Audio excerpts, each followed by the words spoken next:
Hi everyone, my name is Maddie Young and I'm going to analyze a jump from the movie Mission Impossible 3 starring Tom Cruise. In this scene, Ethan Hunt attempts to jump between two skyscrapers to get to the next building. The gap in between the buildings are about 10 meters and he's jumping from 100 meters. In this video, I'm going to analyze the physics behind this stunt and determine if this can be possible using the principles of projectile motion. First, let's talk about the physics involved. This is a classic projectile motion. In projectile motion, the object, in this case Ethan, is influenced by gravity, which is a downward motion.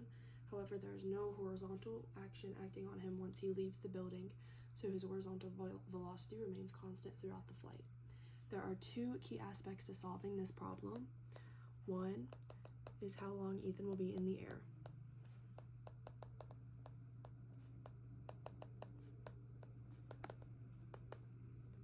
And then the second key aspect is going to be how fast he needs to be moving horizontally to cover the 10-meter gap in the time he is in the air.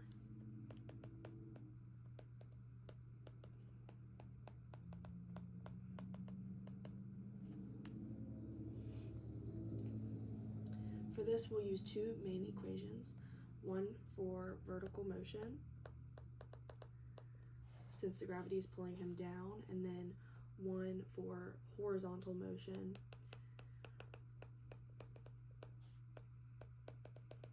since he's moving horizontally to clear the gap between the two buildings. We'll start with vertical motion.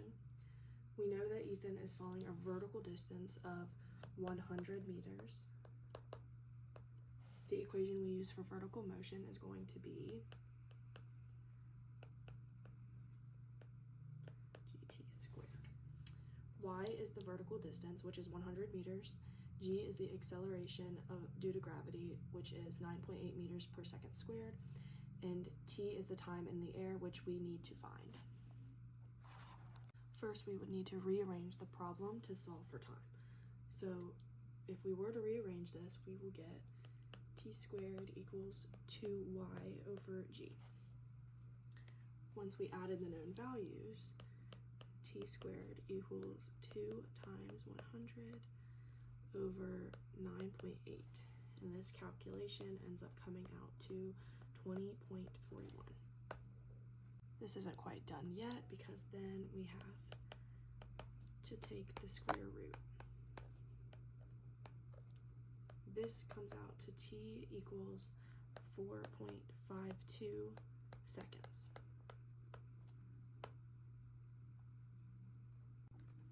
This means the entire jump takes just over 4.5 seconds, which gives us the time frame we need for the next calculation. The next step is going to involve taking into consideration the horizontal motion of the stunt. To calculate how fast Ethan needs to be moving horizontally, we will use a different equation, which looks something like this,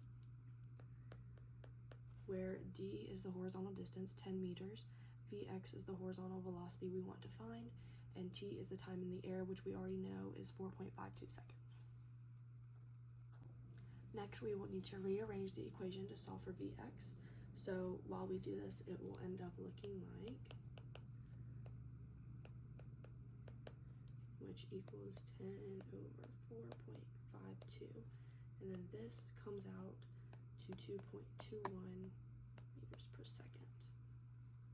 So Ethan needs to be moving horizontally at 2.21 meters per second to cover the 10-meter gap in the 4.52 seconds that he's airborne.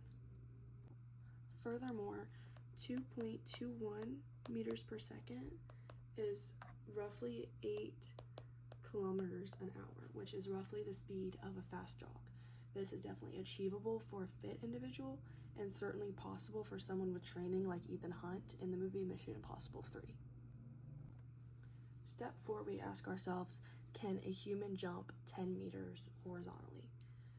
Now, let's talk whether or not this jump is realistic for a human. Ethan needs to move at about 2.21 meters per second horizontally. This isn't particularly fast and it's within the range of human capability. In fact, it's speed that you could easily achieve while running on flat ground. But remember, it's not just about speed. The The speed would also require Ethan to launch himself off of the building with just enough force to propel himself 10 meters horizontally. The jump's height of 100 meters adds another challenge, as gravity will pull him down, and he must make sure his trajectory allows him to clear the gap before he hits the ground. While it's possible for an athlete to generate enough speed and force for this type of jump, realistically it could take more than just running. He'd likely need a running start, maybe even a boost from the building's edge or some assistance like a special harness or jumping technique. So while the physics works out, it's important to note that in real life, achieving this jump would require a lot of preparation and physical strength. Without those, it would likely be impossible. In conclusion, after calculating the time in the air and the necessary horizontal velocity, we find that Ethan's jump in Mission Impossible 3 is physically possible. He would need to be moving at about 2.21 meters per second horizontally, which is about the speed of a fast jog. However, while the jump is possible in theory, the reality is much more complicated. The height of the jump, the need for additional speed and force to launch off the building, and the lack of real-world conditions like wind resistance or special equipment means the stunt would be extremely difficult, if not impossible to pull off in real life. Still, it's fun to see how physics can make movie stunts seem realistic. Thanks for watching, and I hope you learned something interesting about projectile motion and the physics of